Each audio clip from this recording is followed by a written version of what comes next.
Welcome to Wrestling Buddies. Yeah, okay, let's do it, man. Yeah. It was fine. Yeah. Production, it looked great.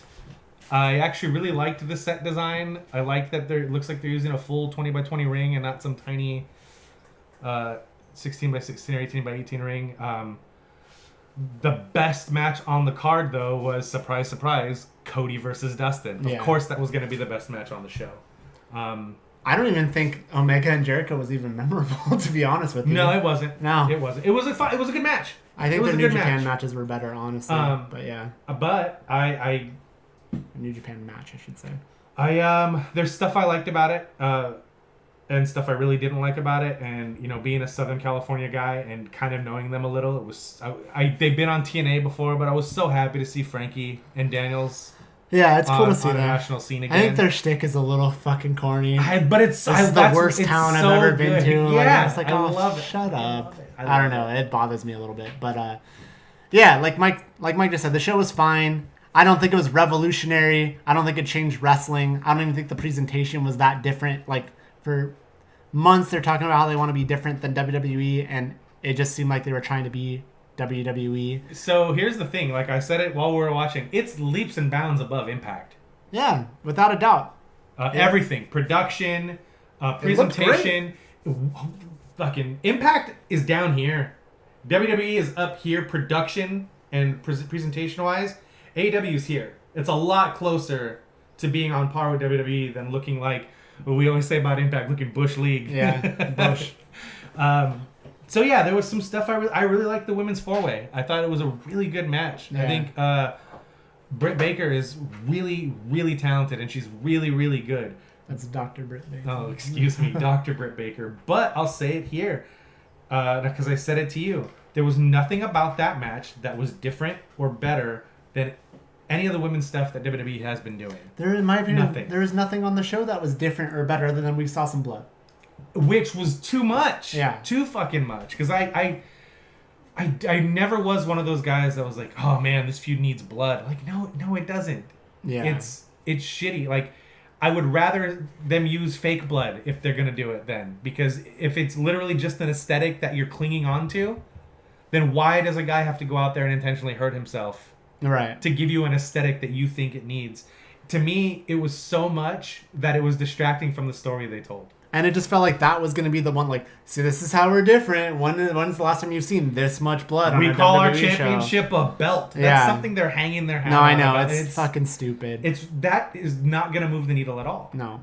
And it's just like, just the hyperbole that's happened. Like, Tony Khan calling this and of course he's going to say it, but it's like, dude, just shut the fuck up. Calling it, this is the best wrestling pay-per-view I've ever seen. You brought up Jon Moxley, Broken Wolf, and even he fucking said, like, he went back and watched those, said, I think that'll go up as being, this is in one of his new interviews, that'll go down as being one of the best pay-per-views ever. And I'm like, wow. I'm like, as much as I, like, really was listening to what you were saying on the Jericho stuff, it's making your credibility hurt a little bit for me when you're saying things like that. I really, okay, so here's the other thing. Like, I really loved that they brought in 6 women and gave a Joshi-style 6-woman tag match. Yeah. My problem with it was way too long. It's too long. It was very good, but it was way too long. Yeah. And the announcers didn't do a good job of really letting us know who these people were. No. They were, and it sucks. Again, I don't need to be treated, we say it about movies all the time, we don't need to be treated like idiots. We don't have to have everything explained to us. Yeah. But when you're specifically bringing over these 6 women, with the exception of one who people might not know at all, you can't just treat it like everybody knows who they are. Yeah. And that's the way they treated it on commentary. And I guess you could make the argument, while I think it's kind of thin, you could say, well, the people that are buying the show are probably the people that do know these people and do know AEW. That's super. But then why are you only marketing to them? Like, you could say, well, we'll explain stuff more when we're on TNT, when everyone can get it for free, like, depending on if you have TNT. Then we'll do that. But no, you should have done this from the start. This was essentially your introduction as a company. And All in doesn't count. You have to do it in a way that people always talk about episodic television. You have to treat every episode you do like it's somebody's first episode. Yeah. Because if somebody was at a friend's house that got this pay-per-view because they're super into the independent scene and they're super into all the guys involved and they want to see those guys, on mainstream televised product, awesome. But you inevitably, out of the 6 people that may be over there, maybe one of them has no idea who any of these fucking people are except Chris Jericho. And maybe, and Cody Rhodes, and maybe Omega and the Young Bucks. But that's it. You've got to show that person or tell that person why these women are so important. Yeah. Why they're so influential to what's going on the American wrestling, women's wrestling scene right now. You have to do that. You can't just be like, well, there they are. And Watch that's this. how it felt. And so Broken Wolf just said, however, I feel like if they did that, then it would be info overload. It doesn't have to be. They could just slip it in commentary. The beginning parts of the message, they just have to say, like, this is this person. You know who was the master of it? Joey Styles. Yeah. Every time ECW, Barely Legal, they had a 6-man match that was comprised of all people who worked from Japan, from Michinoku Pro. And Joey Styles, when somebody would tag in, would give you a little bit of a backstory. And that's all you need. And he was one man, by the way. Yeah. One man who would give the backstory of the athletes, their characters, where they're from, why they're important, and call moves at the same time. And you're telling me that a table of 3 guys couldn't do that? And make it feel organic? Because Joey Styles was able to do it. And that was 25 years ago, 30 years ago. From what I understand, because I don't watch the English broadcast usually, but I guess Kevin Kelly is really good about doing that with New Japan. Okay. He actually does a pretty good job of treating it like you haven't tuned in before. Right. That's what I've heard. But yeah, like, look, we're not trying to shit on it. Like, it's I cool. want it to do well. I don't want to. It's not like a backhanded thing. Like, I want it to do well, but it sucks because it doesn't suck. Yeah. It was not like it wasn't unwatchable. Yeah, it didn't suck. There was nothing bad on the show. It just, to me, wasn't what they said. They said different, revolutionary, Changing the game, wrestling. yeah. And it's like, but it was just another wrestling show, and that's fine. But you just couldn't stop talking about for months how this is going to change everything and change wrestling. And so far, you haven't shown that to me. Okay, and if you want to take it from the aspect that it's changing everything for the guys and girls that are involved with wrestling, then it's the same thing. You have to say that. Yeah. Like, this is a game changer for us as performers. Then, maybe I wouldn't have sat there with my arms crossed going, well, now you have to impress me. Because they kept saying how this is going to change wrestling. And they kept saying that it's going to be better for fans and better for this. They never once tapped into the whole reason why they think it is going to be revolutionary. Yeah. They think that it's going to be revolutionary for the performers because now they have a bargaining chip. Now they have another place to go to hone their craft or learn a new hold, as Jim Ross likes to say. Mm-hmm. Like, they have something new to try out. But it's not, it's still just, it's wrestling. Yeah. And I don't want to make it like sound like that's, it just being wrestling is not a bad thing. And I think them trying to get away from that is a bad thing by claiming it's going to be more sports oriented. And they talk about it like they're the first people to ever do that. When Impact was on Fox Sports West, they had a more sports-like presentation with wins and losses and tail of the tape and all that shit. They had that stuff. And that's when I was a huge fan of Impact, from when they went to weekly pay-per-views to their television show, their syndicated stuff on Fox Sports West. I really enjoyed that era of Impact because it was different than WWE. They were presenting it a different way. And they're talking about that with AEW like it's revolutionary and never been done before. Yeah. And that's just not the case. And I like Kenny Omega as a wrestler. I think he lacks as a personality and a character. I think Cody Rhodes is the best thing that company has going, period. You and I have been huge fans of Cody for a long time. And he is the guy that they need to put the company on his back. He doesn't have to be the champion, but he needs to be the focal point of that show.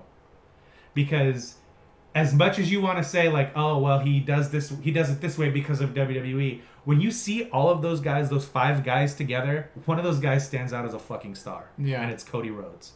It's not Omega, it's not the Bucks, it's not Adam Page, it's Cody. When they have their big press conferences, it's a presentation thing. I don't think Cody dresses in a 3-piece suit every day of his life, but he presents that.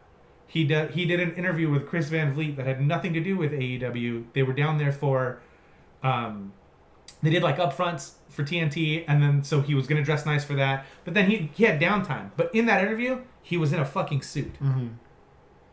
When they show up for press conferences, everybody's wearing jeans and fucking AEW t-shirts. Cody's in a suit. Brandy shows up dressed to impress. Like, it really does go a long way. Yeah. And like, that's why when everybody shit all over WWE when they implemented their dress code, I understand that you want to wear jeans and a t-shirt because that's what you're most comfortable in. But when you're trying to present something that is an overall presentation and not just yourself, you kind of have to do things that way. And I think Cody is the only one that does that in AEW. I don't know if he still does it, but I know Chris Daniels used to do that on the indies. He would show up in dress slacks and a button-up shirt or a collared shirt. UPW even too, didn't he? All the fucking time. Going all the way back to 1999. Like when I first saw him at an independent wrestling show, he showed up dressed to impress.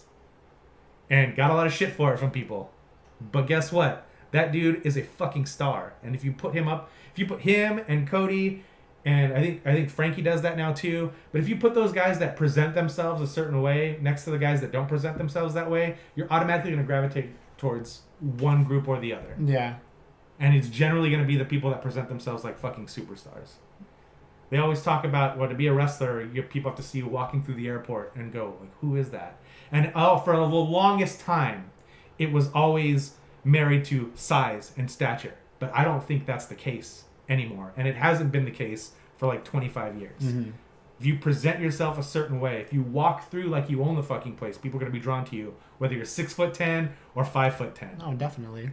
And the way you carry yourself. And Cody does that. Yeah, he does. Your personality and how you carry yourself can carry you. It doesn't matter how you look. Yep. I mean, that changes. I mean, it's the same. To put it, a girl could be a fucking 10, but if she's dumb as rocks, all of a sudden it just isn't. You know what I mean? Herself and like not just with the girl. Same with the guy. Like you could make up for maybe where you lack in anything with your personality. As a male or female, or as a wrestler, or as an entertainer, and any of that sort of thing. Yeah. But yeah, AEW. I mean, look, it was fine. I think people are going a little crazy. I mean, they've had one show, and I want to see how they do on a week-to-week basis, where they're going to be live 2 hours every week. They don't have that big of a roster. I want to see what they're going to do that's going to be so different. And not to even mention, like, yes, you can cram a 3.5 hour show into a 4 hour time slot, but you cannot cram a 3.5 hour show into a 2 hour time slot. There's going to be issues. There's going to be problems. It is a learning curve. But everybody kept talking about how Tony Khan was the one timing the show. And he did a great job. That's fine.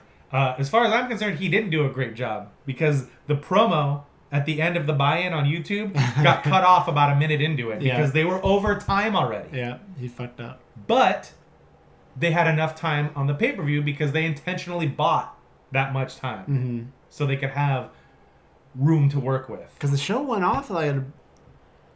It was more 15, 20 minutes before the hour. But, like, did it go till 8? It went till after 8, right? Yes. Yeah, so they bought 4 hours. Yeah, they had 4 hours. Yeah. To do a 3 hour show.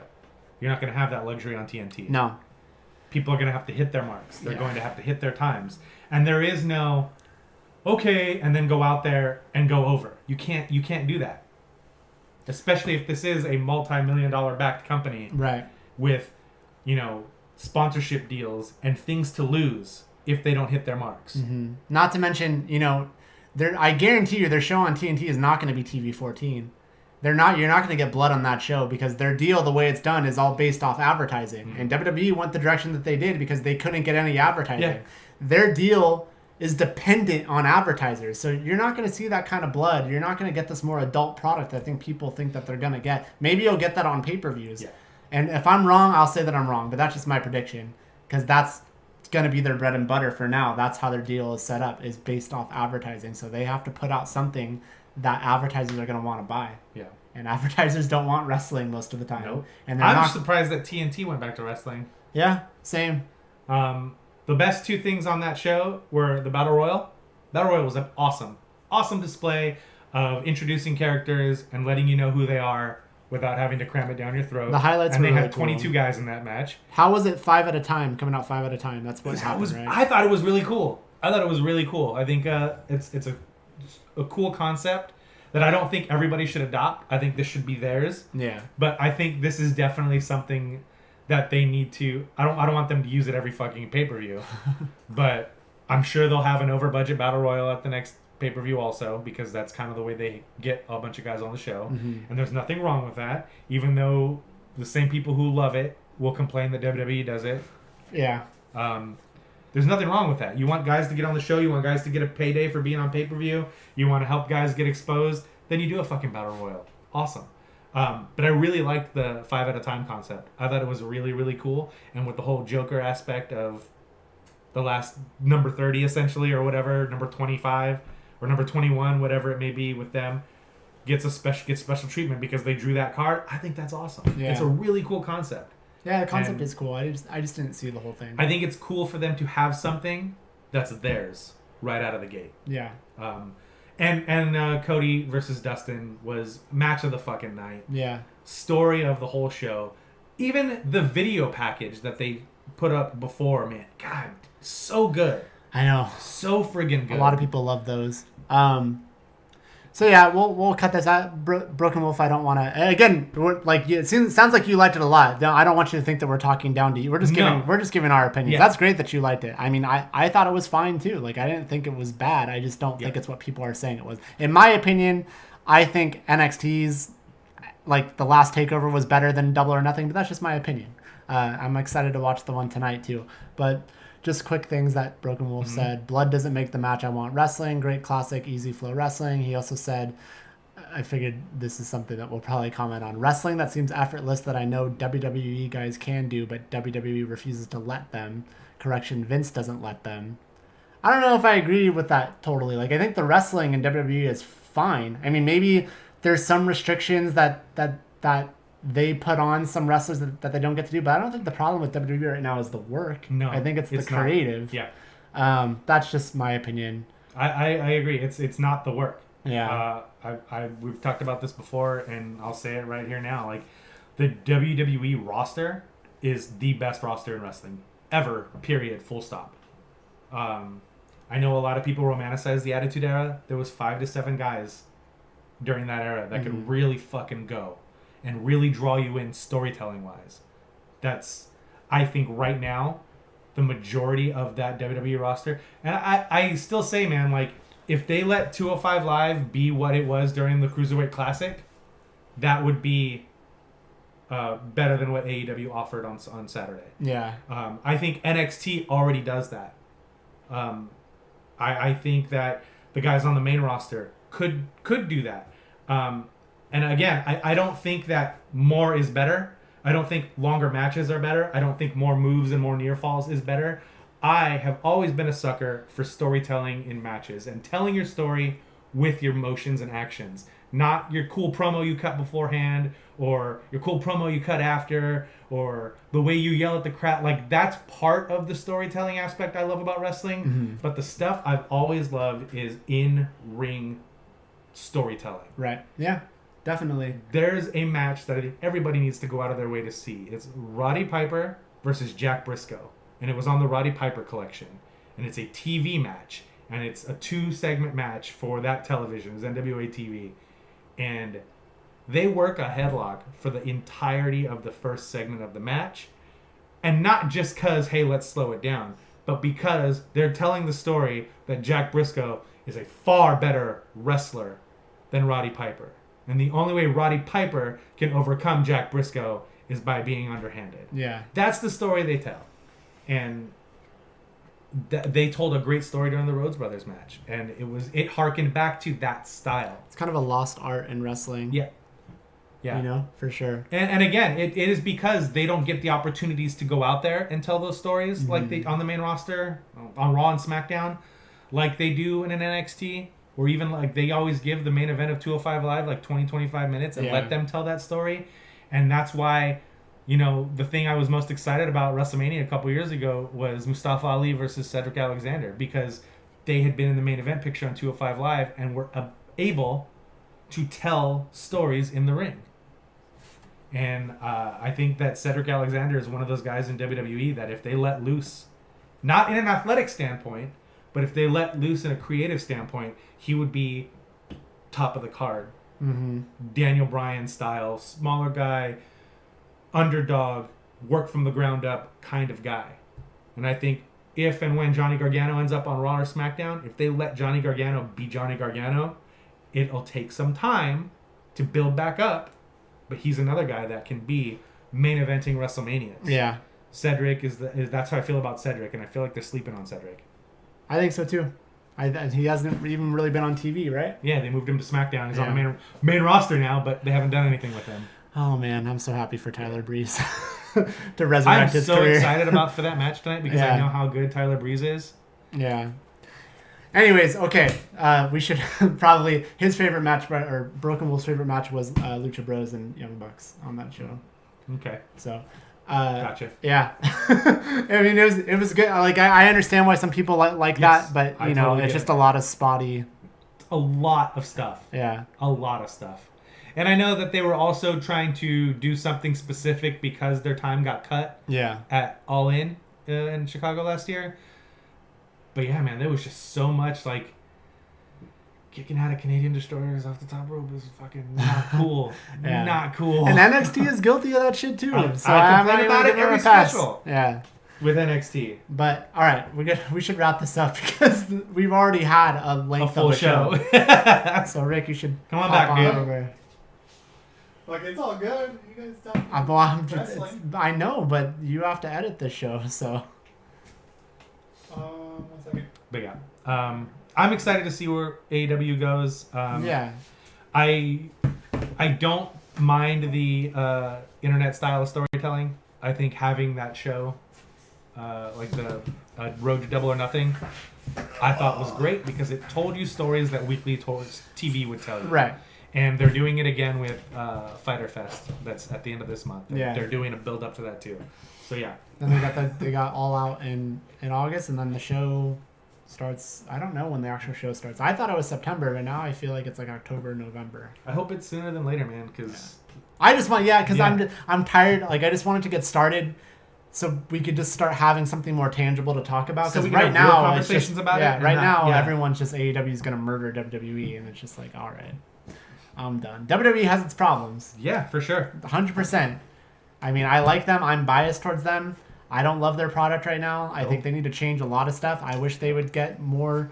I wish they would totally revamp how they do creative. I wish they'd let guys go out there and cut the promos. You know, like the ones that are capable, cut them how they want and not have to have it be a script. But that's another story for another day. Man, have you been listening to Mustafa Ali's been on a lot of podcasts. Like he was on Jericho's before. He was on Lillian Garcia's. He was on Edge and Christian's show this past week. And like they did that Chronicle on the network. You probably haven't seen it yet. I haven't seen it. You need to watch it. That dude is so fucking relatable and so good at telling his story and the story he wants to tell. He's another guy that, and it was proof by the way they started to book him in December. Yeah. If they just let him do that, he could be top of the card main eventer. The stuff with Randy Orton has been fucking amazing with him. But yeah, let's go forward to the actual show.